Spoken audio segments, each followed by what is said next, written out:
وما خلقت الجن والإنس إلا ليعبدون وقال الله تعالى في مقام آخر قل يا عبادي الذين أسرفوا على أنفسهم لا تقنطوا من رحمة الله إن الله يغفر الذنوب جميعا إنه هو الغفور الرحيم۔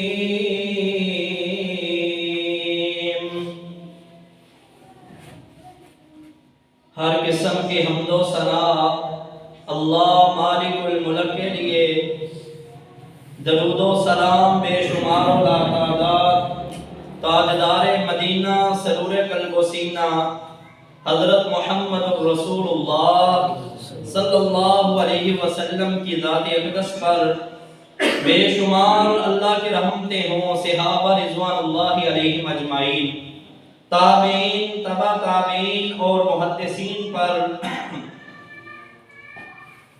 بیٹا یہ دروازے کھول دو، دروازے کھول دو۔ رمضان کی الحمدللہ آمد ہے۔ سب سے پہلے تو یہ دعا کرتے ہیں کہ اللہ رب العالمین ہم تمام کی قسمت میں رمضان کر دے، اور جس طرح رمضان کی قدر کرنے کا حق ہے نا، اللہ تعالیٰ ویسے ہمیں رمضان گزارنے کی توفیق عطا فرما دے۔ پیارے بھائیو، اللہ تعالیٰ قرآن میں فرماتے ہیں، جو آیت میں نے آپ کے سامنے پڑھی ہے نا، وَمَا خَلَقْتُ الْجِنَّ وَالْإِنسَ إِلَّا لِيَعْبُدُونَ، کہ میں نے جنوں کو اور انسانوں کو اپنی عبادت کے لیے پیدا فرمایا ہے۔ اب اگر دیکھا جائے نا، اللہ نے جس چیز کو بھی پیدا فرمایا اور جس کام کے لیے پیدا فرمایا ہے نا، کسی چیز کی یہ مجال نہیں ہے کہ وہ اللہ کی نافرمانی کر جائے۔ یہ سمندر جو اتنا بڑا ہمیں نظر آتا ہے نا، یہ دیکھ لو کبھی بھی سرکشی نہیں کرتا اللہ کی اذن کے بغیر۔ اور میرے رب نے دو پانیوں کو چلایا ہوا ہے، ایک کھارا ہے ایک میٹھا ہے، لیکن وہ دونوں اللہ کے حکم سے ملتے آپس میں نہیں، حالانکہ ٹکرا رہے ہیں، لیکن جو کھارا ہے وہ میٹھے میں نہیں جاتا اور میٹھا کھارے میں نہیں آتا۔ اسی طرح اللہ نے سورج، چاند، ستاروں کا نظام بنایا ہے، ہر چیز اپنے وقت پر، سورج نکلتا ہے غروب ہوتا ہے، رات آتی ہے دن چڑھتا ہے، اور یہ نظام جو ہے اتنا بڑا سورج ہے، اتنا بڑا سورج کہ سائنس کہتی ہے زمین سے 90 لاکھ گنا بڑا ہے۔ 90 لاکھ زمینیں ہوں تو ایک سورج نہیں بنتا۔ تو آپ اندازہ لگائیں اتنا بڑا سورج جو ہے وہ بھی اللہ کی ایک لمحے کے لیے بھی حکم عدولی نہیں کرتا۔ چاند ہے، ستارے ہیں، درخت ہیں، اتنے بڑے بڑے مضبوط 100 سالہ پرانا درخت ہے نا، اگر آپ انہیں کاٹنے لگ جائیں، وہ کسی کی کھڑکی بنا دیں، کسی کا دروازہ بنا دیں، کسی کی ماچس بنا دیں، کوئی یہ کہے گا کہ میں اتنا تناور 100 سال پرانا اس جگہ پر گاڑے کھڑا ہوں، میں نے ماچس جیسی حقیر چھوٹی چیز نہیں بنائی۔ اللہ کے حکم سے اللہ نے اسے ہمارے تابع کیا، جس طرح ڈھالتے جاتے ہیں ڈھلتا چلا جاتا ہے۔ لیکن اے انسان، ایک 6-7 فٹ کا جسم پا کر تو اتنا بڑا ہو گیا ہے کہ اللہ کے احکامات اور اللہ کے قانون کی صریح نافرمانیاں کرتا چلا جا رہا ہے۔ وَمَا خَلَقْتُ الْجِنَّ وَالْإِنسَ إِلَّا لِيَعْبُدُونَ، اللہ فرماتے ہیں تمہیں میں نے اپنی عبادت کے لیے پیدا کیا ہے۔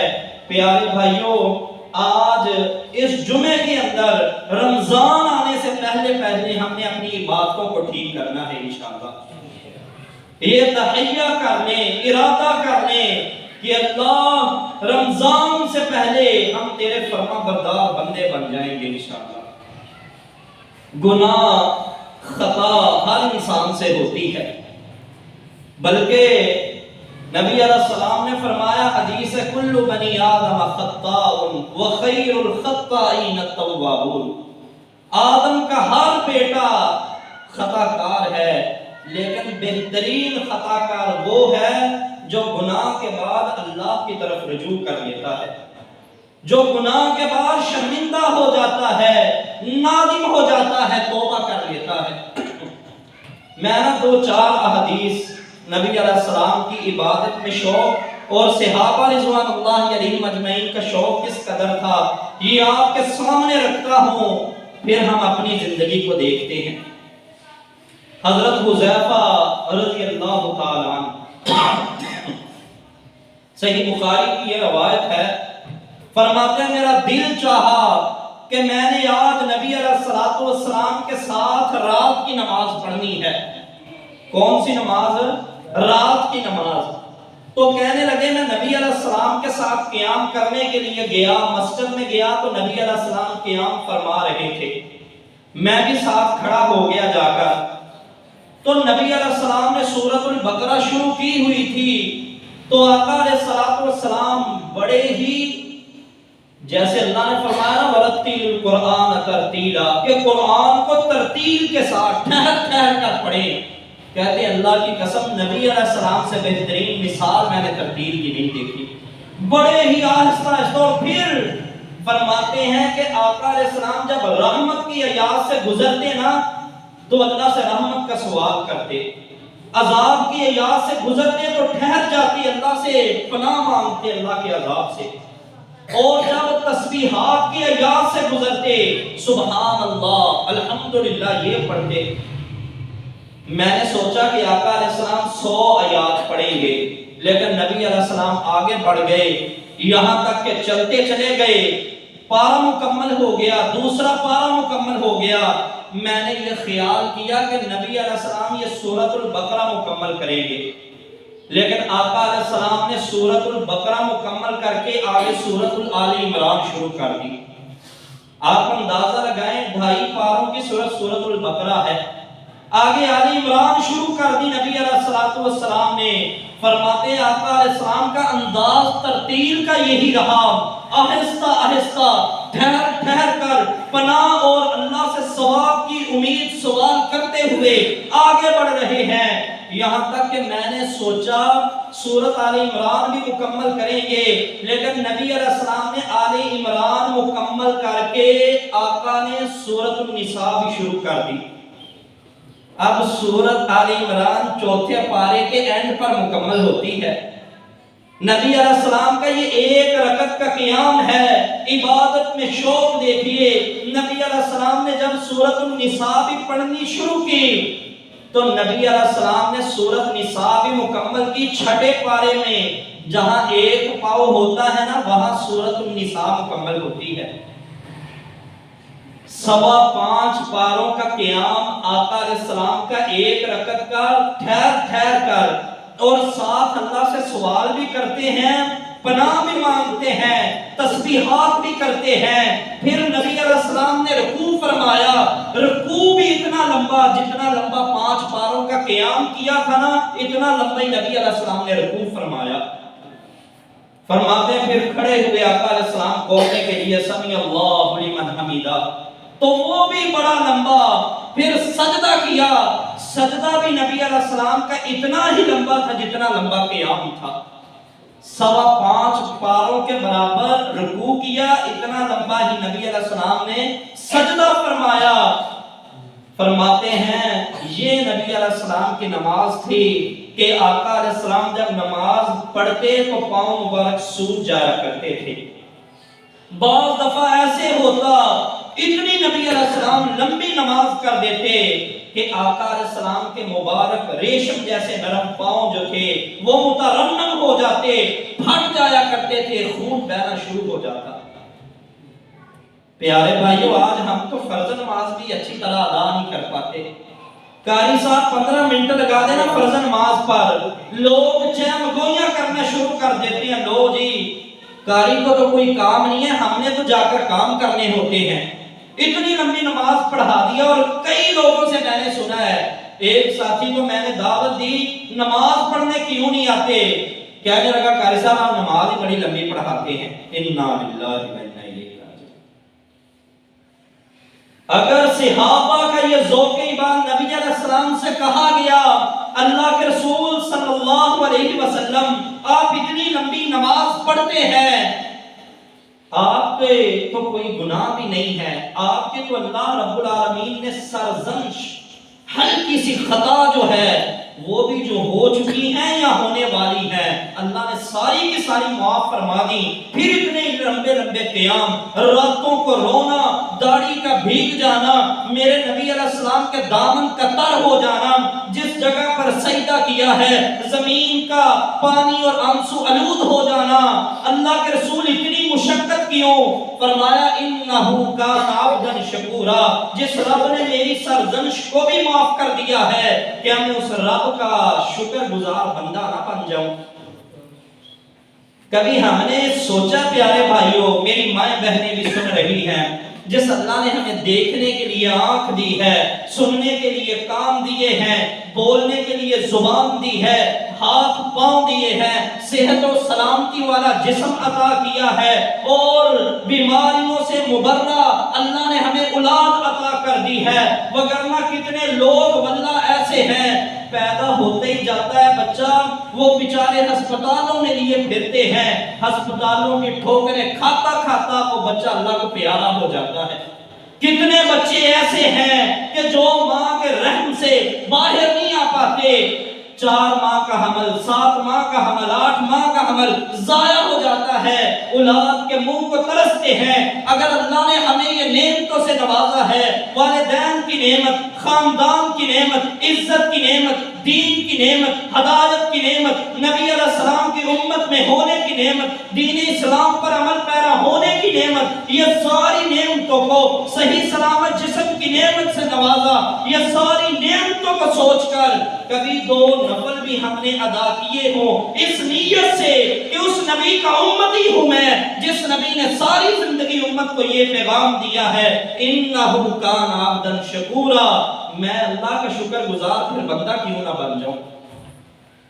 پیارے بھائی، نبی کریم صلی اللہ علیہ وسلم خود بھی اور صحابہ رضوان اللہ علیہم اجمعین بھی عبادت کا اتنا شوق ہے. امی عائشہ صدیقہ طاہرہ طیبہ رضی اللہ تعالیٰ عنہ فرماتی ہیں نبی علیہ السلام ہمارے ساتھ بیٹھے ہوتے، اذان کی آواز آتی اللہ اکبر اللہ اکبر، نبی علیہ السلام ایسے اٹھ کر چلے جاتے یا ہمارے ساتھ ایسا برتاؤ کرتے جیسے وہ ہمیں جانتے ہی نہیں ہیں، بالکل بیگانہ ہو جاتے، یکسو ہو جاتے اللہ کی طرف. آج اگر میں چوک میں کھڑا ہوں، اذان ہو رہی ہے، کوئی فکر نہیں. اگر میں دکان پر کھڑا ہوں، اذان ہو رہی ہے، کوئی فکر نہیں ہے. اگر میں گھر میں بیوی بچوں میں موجود ہوں، اذان ہو رہی ہے، کبھی میں نے اپنے بچوں کی تربیت کے لیے یہ کہا ہو کہ بیٹا خاموش ہو جاؤ، اذان سنو، جواب دو، ہم نے پھر نماز کے لیے جانا ہے، انہیں انگلیوں سے لگا کر مسجد تک لے کر آؤں. اپنی بیوی کو یہ پیغام دیا ہو، باتیں ہو رہی ہیں، اذان ہو رہی ہے، رک جاؤ، ٹھہر جاؤ، اللہ کا نام، اللہ کی عزت، اللہ کا پیغام آ گیا ہے، ٹھہر جاؤ، رک جاؤ. اذان کے بعد آپ مسجد کرا لیں، بیوی سے کو یہ پیغام دے کر آئیں کہ گھر میں نماز پڑھے، مصلی پر بیٹھ کر اذکار کرے. یہ برکتیں ہم سے روٹ چکی ہیں. یہ اللہ رب العالمین نے آج تو یقین جانیے محرومیوں کے اندر، نحوستوں کے اندر، بیماریوں کے اندر زندگیاں کٹ رہی ہیں. جو اللہ نے شفائیں، اللہ نے رب العالمین نے جو برکتیں رکھی تھی وہ شاید آج ہم سے روٹ چکی ہیں. وجہ کیا؟ عبادت کا جو شوق تھا وہ ہم سے جاتا رہا ہے.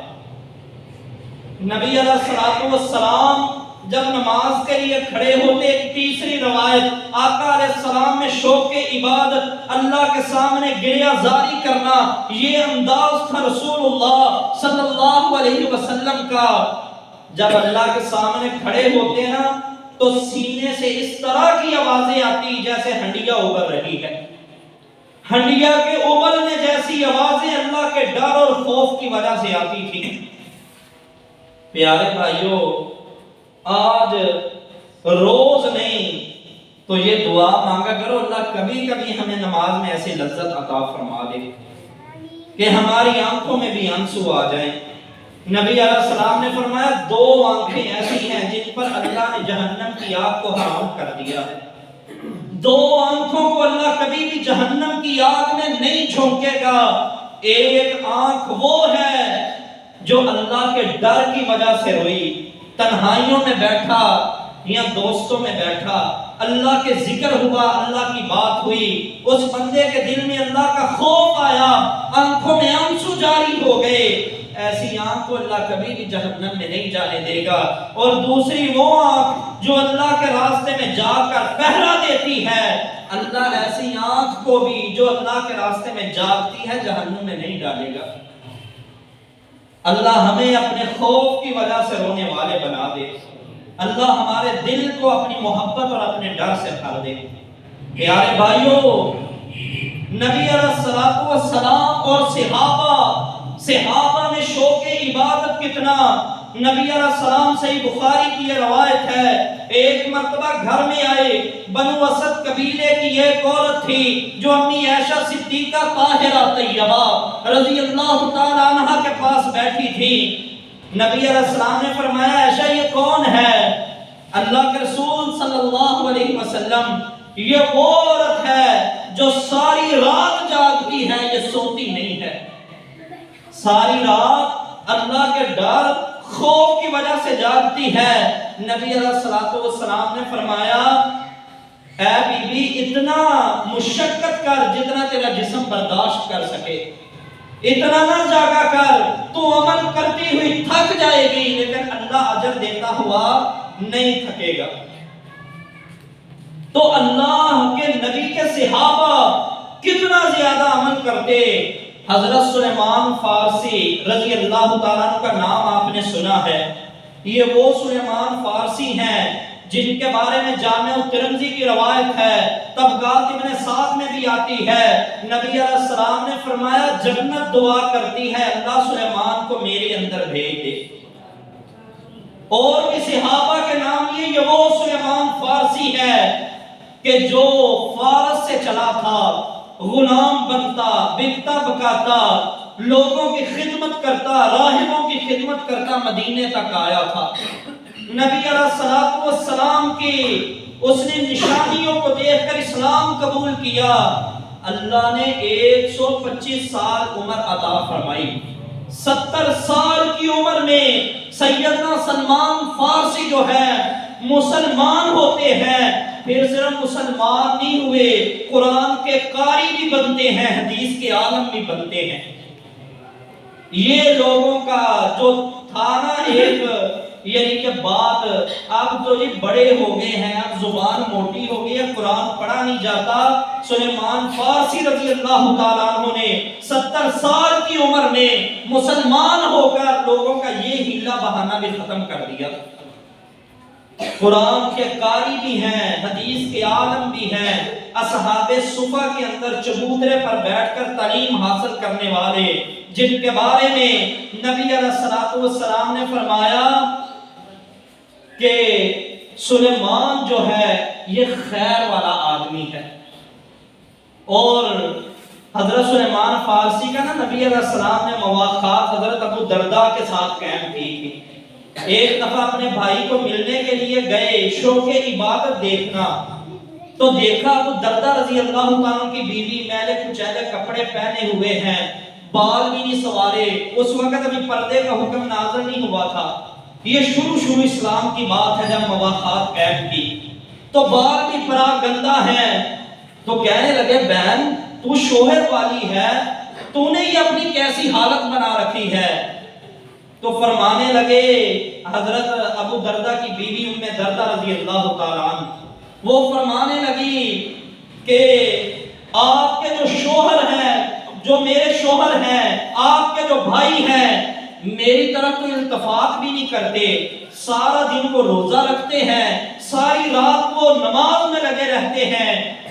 آپ رضی اللہ تعالیٰ عنہ ادھر ہی ٹھہر گئے ان کے گھر میں، حضرت ابو دردہ کو پتا چلا میرا بھائی آیا ہے، یقین جانیے وہ نبی علیہ السلام نے اسلامی بھائی بنائے تھے، لیکن ان کے دلوں میں محبت احترام آج کے سگے بھائیوں سے بھی زیادہ تھی۔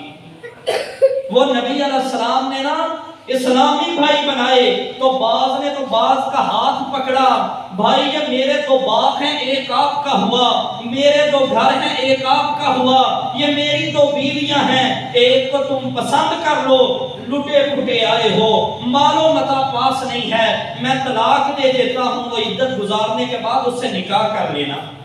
اس قدر قربانیاں دی ہیں کہ ان کا نام ہی انصار پڑ جاتا ہے۔ انصار کا معنی ہے مددگار جماعت۔ میرے بھائیوں، تو حضرت ابو دردہ کو پتا چلا میرا بھائی آیا ہے، دوڑتے ہوئے آئے، کھانا تیار کیا، پیش کیا۔ حضرت سلیمان فارسی فرماتے ہیں میں اس وقت تک اللہ کی قسم نہیں کھاؤں گا جب تک تم بھی میرے ساتھ شامل نہ ہو۔ تو آپ نے نفلی روزہ رکھا ہوا تھا، حضرت سلیمان کے اصرار پر روزے کو توڑ دیا، ساتھ بیٹھ کر کھانا کھایا۔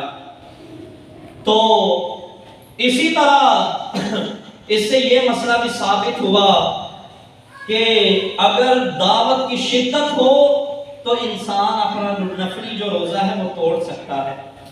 اسی طرح جب رات کو نا عشاء کی نماز ادا کی، حضرت ابو دردہ قیام کرنے لگے تو ان کے بازو کو پکڑا، فرمایا لیٹ جاؤ ادھر، انہیں لٹا دیا۔ وہ ایک پہر گزرا، پھر اٹھے عبادت کرنے لگے، پھر لٹا دیا۔ جب رات کا تیسرا پہر ہوا نا تو آپ رضی اللہ تعالیٰ عنہ اٹھتے ہیں، حضرت ابو دردہ کو بھی اٹھایا، فرمایا اب قیام کرو۔ دونوں نے نماز تہجد ادا کی، پھر فجر کی نماز پڑھی۔ راستے میں جاتے ہوئے حضرت سلیمان ابو دردہ کو یہ نصیحت فرما رہے ہیں، فرمایا ابو دردہ تیری بیوی کا بھی تیرے اوپر حق ہے، تیری آنکھوں کا بھی تیرے اوپر حق ہے، تو سویا کر، تیرے جسم کا بھی تیرے اوپر حق ہے، تو اسے آرام بھی پہنچائے، اور اللہ کا بھی حق ہے جب تیس رات کا آخری پہر ہونا تو اس وقت اللہ کے سامنے کھڑا ہو جایا کر۔ حضرت ابو دردہ نے یہ ساری بات رسول اللہ صلی اللہ علیہ وسلم کو بتائی تو آقا علیہ السلام نے فرمایا سادہ کا سلیمان نے سچ فرمایا ہے۔ ایسے ہی ہے تیری بیوی کا بھی حق، تیری آنکھوں کا بھی حق، تیرے جسم کا بھی حق ہے۔ میرے بھائی اتنا اللہ کا خیال کہ سارا دن روزہ ساری رات عبادت، انہیں روکنا پڑتا تھا کہ بس کرو عبادت سے۔ حضرت عبداللہ بن عمر بن عاص رضی اللہ تعالیٰ عنہ، یہ بھی صحیح بخاری کے اندر ہے۔ ایک اور مثال میرے ذہن میں آ گئی، حضرت عبداللہ بن عمر بن عاص کی جب شادی ہوئی، ابھی 17 سال کی عمر ہے، غالباً 17-18 سال کی عمر، باپ نے شادی کر دی۔ ایک ہفتے بعد سیدنا عمر بن عاص آئے اپنے بیٹے کے گھر میں، بہو سے پوچھا کہ بیٹا میرے بیٹے کو کیسا پاتی ہو؟ تو بہو کہنے لگی کہ چاچو جان آپ کا بیٹا بڑا نیک ہے، بڑا اچھا ہے، سارا دن روزہ رکھتا ہے، ساری رات قیام کرتا ہے، آج 7 دن ہو گئے ہیں شادی کو، ابھی تک اس نے میرا پلو اٹھا کر میرا چہرہ بھی نہیں دیکھا۔ میرے بھائی عبادت میں اتنے مگن، ابھی تک چہرہ نہیں دیکھا، یعنی ابھی تک پردہ نہیں ہٹایا، کپڑا نہیں ہٹایا۔ تو آپ بڑے پریشان ہوئے، بازو سے پکڑا، نبی علیہ السلام کے پاس لے گئے کہ اللہ کے رسول صلی اللہ علیہ وسلم عبداللہ نے تو اس طرح کیا ہے۔ نبی علیہ السلام نے فرمایا عبداللہ کیسے روزے رکھتے ہو؟ کہنے لگے اللہ کے رسول روزانہ ہی رکھتا ہوں، کبھی چھوٹا ہو یاد ہی نہیں ہے۔ نبی علیہ السلام نے فرمایا قرآن کیسے پڑھتے ہو؟ اللہ کے رسول عشاء کے بعد قیام میں کھڑا ہو جاتا ہوں، صبح تک قرآن ہی پڑھتا رہتا ہوں۔ میرے بھائی آج ہمارے جو 17-18 سال کے نوجوان ہیں، ہمارے جو بیٹے ہیں، ان کے ہاتھ میں تو لمبے لمبے موبائل ہیں، انڈیا کے کنجروں کے، انڈیا کی کنجریوں کے گانے فلموں سے لبریز ہیں، اور ہیڈ فون لگا کر اٹھتے بیٹھتے جاگتے چلتے پھرتے رات 12-1 بجے تک ان کی نظریں موبائل سے نہیں ہٹتی، اور صحابہ جو تھے وہ مسنوں سے نہیں اترا کرتے تھے۔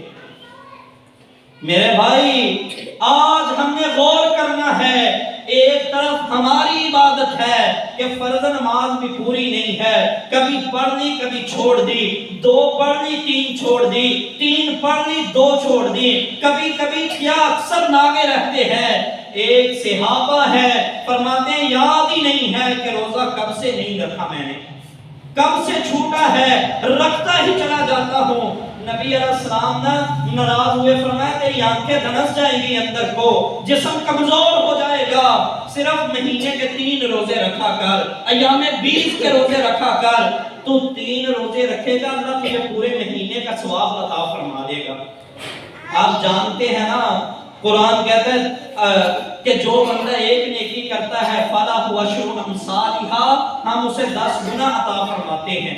تو 3 روزے رکھو گے تو 30 گنا بن جائے گا، یعنی 3 روزے ایک مہینے کا اجر۔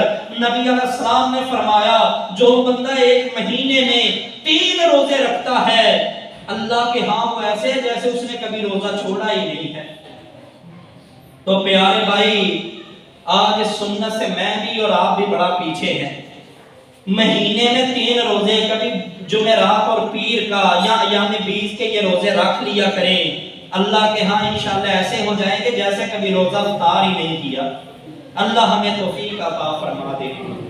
اسی طرح فرمایا اے عبداللہ، فرمایا اللہ کے رسول میں طاقت زیادہ رکھتا ہوں، میں تو 3 روزے تو بڑے کم ہیں۔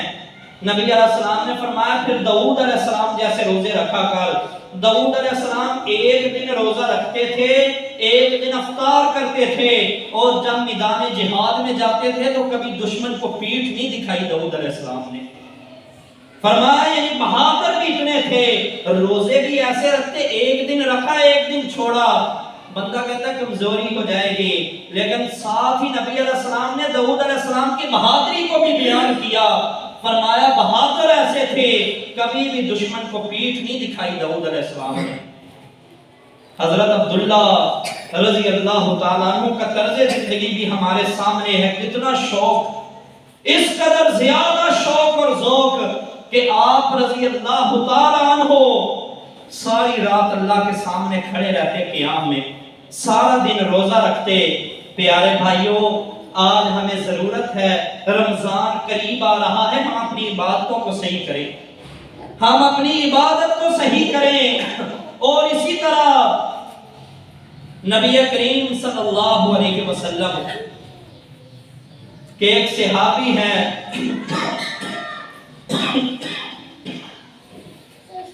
سیدنا اسید بن حضیر رضی اللہ تعالیٰ عنہ، رات کو قیام کر رہے ہیں، قیام کے اندر انہوں نے قرآن پڑھنا شروع کر دیا، اچانک دیکھا گھوڑا بدکنے لگا، یہ بھی صحیح بخاری مسلم میں روایت ہے، گھوڑا بدکنے لگا ہے، پاس ہی بیٹا یحییٰ سویا ہے، اس ڈر سے کہ میرے بیٹے کو یہ گھوڑا کچل نہ دے تلاوت کو روک دیا۔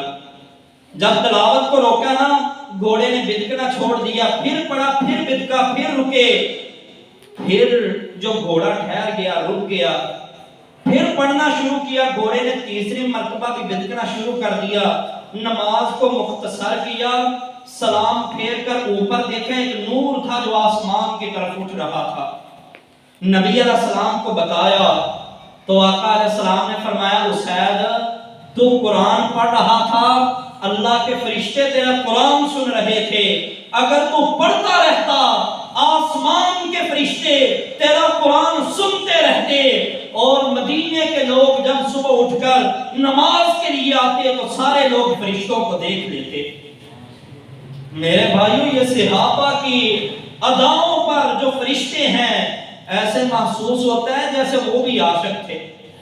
فرشتے قرآن، نبی کے صحابہ قرآن پڑھتے ہیں، فرشتے سننے کے لیے اتر آئے، لیکن افسوس یہ آج ہم پڑھتے نہیں ہیں، وگرنہ نبی علیہ السلام نے ہمارے بارے میں بھی فرمایا جو بندہ رات کے پچھلے پہر میں کھڑا ہو جاتا ہے وہ قرآن پڑھتا ہے، وہ قرآن پڑھتا ہے نا تو اللہ کے فرشتے اس کے ہونٹوں پر منہ رکھ لیتے ہیں، اپنے ہونٹ اس بندے کے ہونٹوں پر رکھ لیتے ہیں، وہ قرآن پڑھتا جاتا ہے، یہ قرآن کے الفاظ سیدھے فرشتوں کے پیٹ میں اترتے جاتے ہیں۔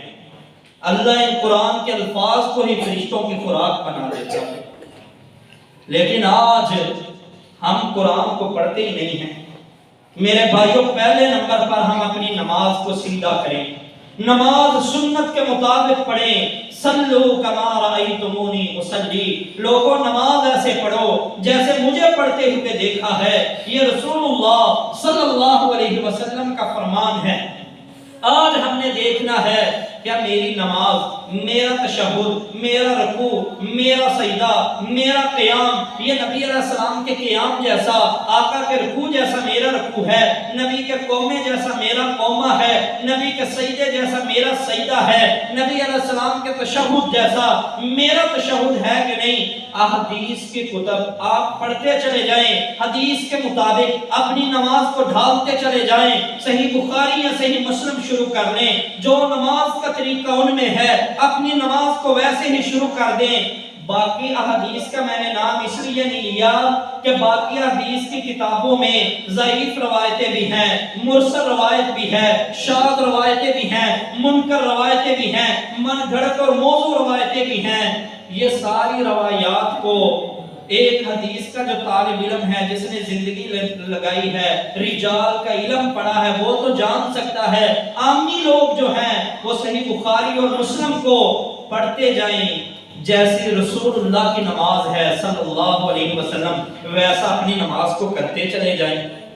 اسی طرح میرے پیارے بھائیوں، دوسرے نمبر پر قرآن کو وقت دیجئے۔ امام سفیان ثوری تھے نا علیہ الرحمہ، وہ فرمایا کرتے تھے کہ میں نے جب بھی غور کیا نا رمضان کے اندر کہ میں کون سا ذکر کروں، تو قرآن سے بہترین مجھے کوئی ذکر نہیں لگا، لہٰذا کثرت سے آپ قرآن کریم کی تلاوت کرتے تھے۔ رمضان میں کثرت کے ساتھ آپ قرآن کریم کی تلاوت کیا کرتے تھے، اور اللہ کی قسم اگر میں اپنے اسلاف پر نظر دوڑاؤں تو ایسے حیرت انگیز ان کی قرآن سے محبت ہے، دھنگ رہ جاتے ہیں۔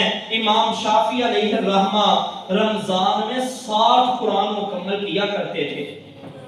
ابن رجب علیہ الرحمہ نے لطائف المعارف کے اندر صحیح سند سے یہ بات لے کر آئے ہیں کہ امام شافعی 60 قرآن عام مکمل کرتے تھے، اس سے ہٹ کر جو نماز میں پڑھتے تھے وہ الگ ہے، آپ اندازہ لگا سکتے ہیں۔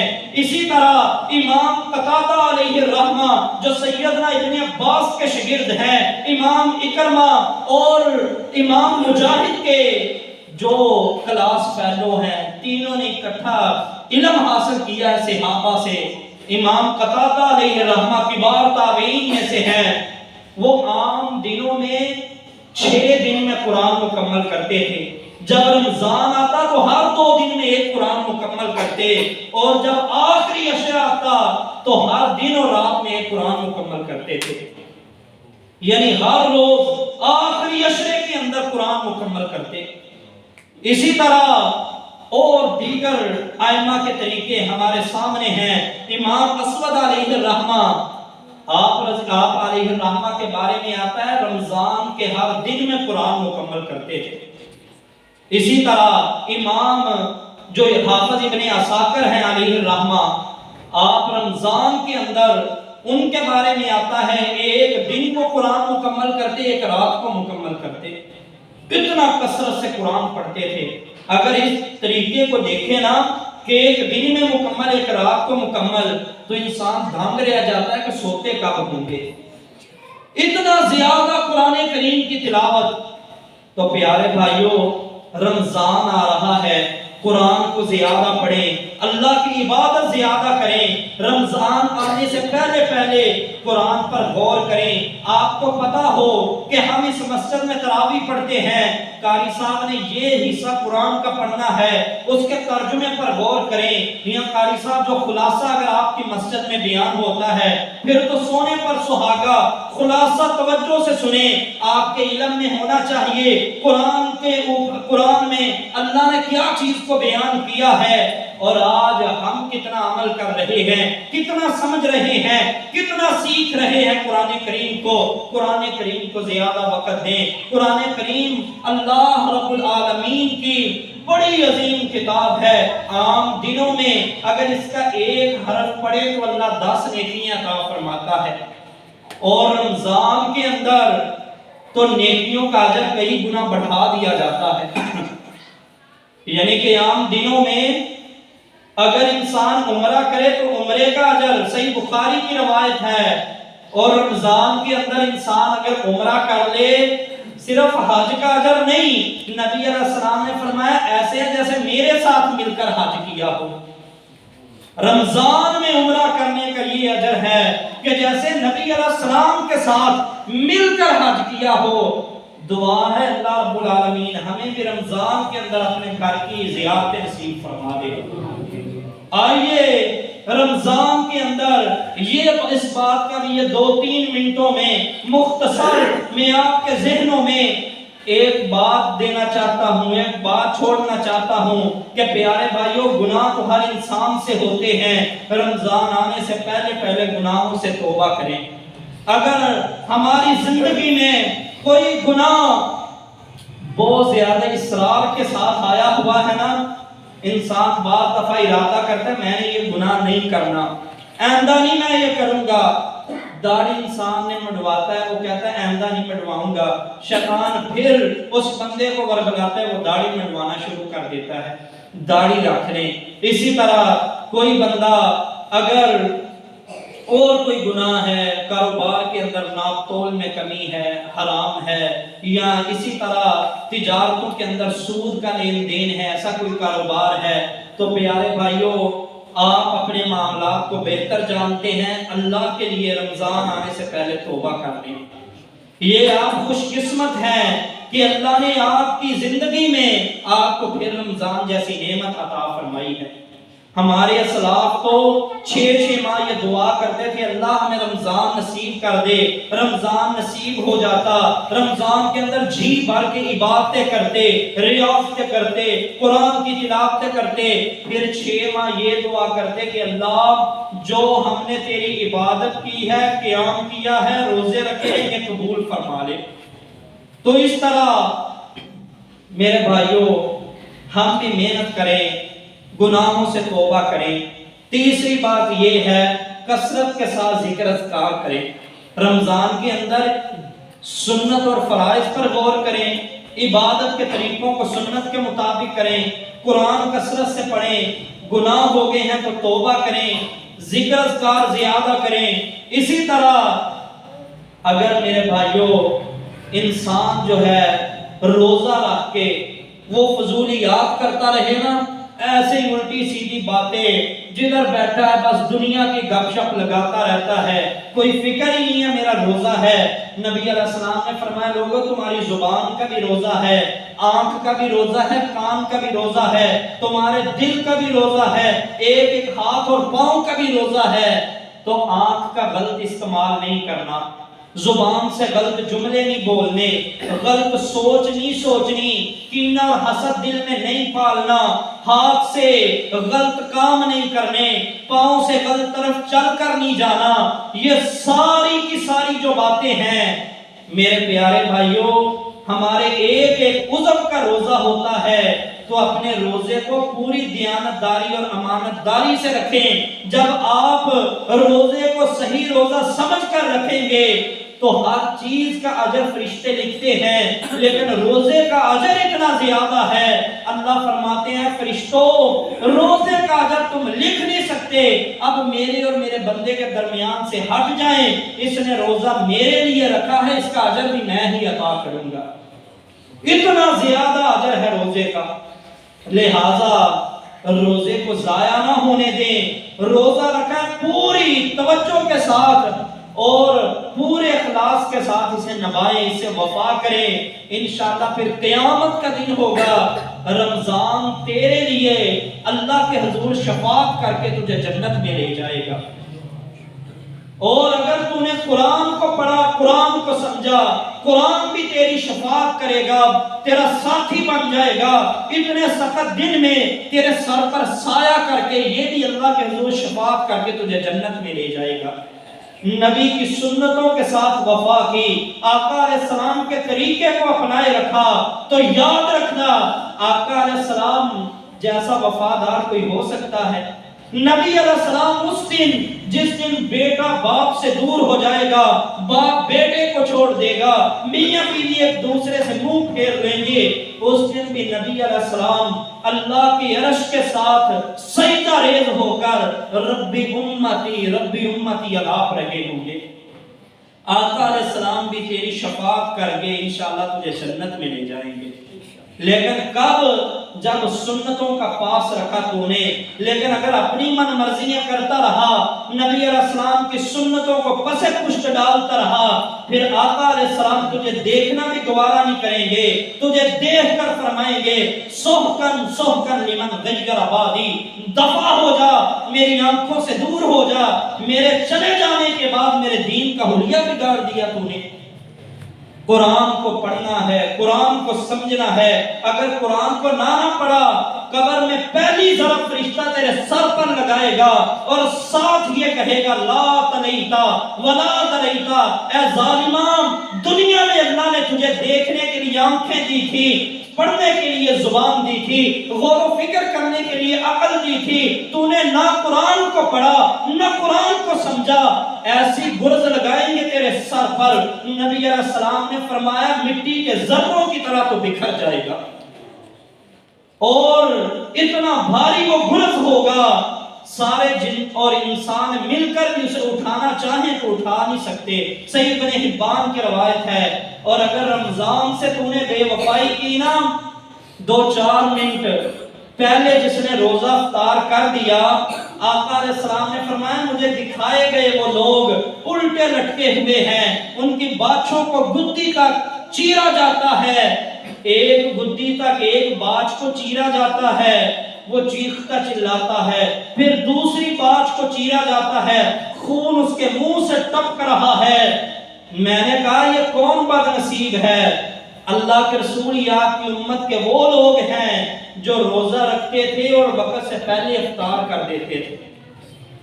پیارے بھائیوں، اور آئیے نبی کریم صلی اللہ علیہ وسلم نے رمضان کی ایک یہ بھی فضیلت بیان فرمائی ہے کہ جو بندہ رمضان میں قیام، جسے ہم نماز تراویح کہتے ہیں، یہ امام کے ساتھ قیام شروع کرتا ہے، امام کے ساتھ ختم کر دیتا ہے، فرمایا اللہ اسے اتنا اجر دے گا جیسے اس نے ساری رات قیام کیا ہے۔ دوسری حدیث میں فرمایا من قام رمضان ایمانا و احتسابا غفر له ما تقدم من ذنبه، جو بندہ ثواب کی نیت سے اپنے نفس کا محاسبہ کرتے ہوئے رمضان کا قیام کرتا ہے نا، اللہ اس کی پچھلی زندگی کے سارے گناہ معاف کر دیتا ہے۔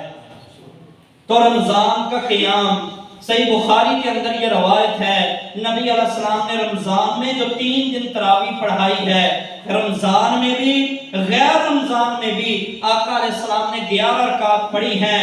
سیدنا عمر رضی اللہ تعالیٰ عنہ نے حضرت تمیم داری کو، اسی طرح ابی بن کعب کو مدینہ میں امام مقرر کیا۔ موطا امام مالک کے اندر یہ روایت ہے، حضرت عمر نے انہیں 11 رکعت پڑھانے کا حکم دیا، 11 رکعت پڑھائیں۔ میرے بھائیوں، جو 20 رکعت والی آتی ہے نا، 24 رکعت والی جو حدیث آتی ہے موطا امام مالک کے اندر ہی، وہ بھی ضعیف ہے۔ اسی طرح 20 رکعت والی جو آتی ہے وہ بھی ضعیف ہے، 40 رکعت والی آتی ہے وہ بھی ضعیف ہے۔ صحیح بخاری کے اندر اور جو موطا امام مالک کے اندر، سنن ابن ماجہ کے اندر، اسی طرح سنن بہقی کے اندر، اسی طرح قیام اللیل للمروزی کے اندر امام مروزی علیہ الرحمہ ایک نہیں بلکہ 11 سندوں کے ساتھ یہ 11 رکعت کو ثابت کرتے ہیں۔ تو پیارے بھائیوں، یہ ایک صحابی کا نہیں، بے شمار صحابہ رضوان اللہ علیہم اجمعین کا عمل ہے۔ 11 رکعت کو پڑھنا، 8 رکعتیں نبی علیہ السلام رمضان میں بھی اور غیر رمضان میں بھی، تہجد کی یہ نماز تہجد ہی ہوتی ہے، 8 رکعت پڑھتے تھے اور 3 وتر پڑھ کے انہیں 11 رکعت پڑھاتے تھے، بناتے تھے۔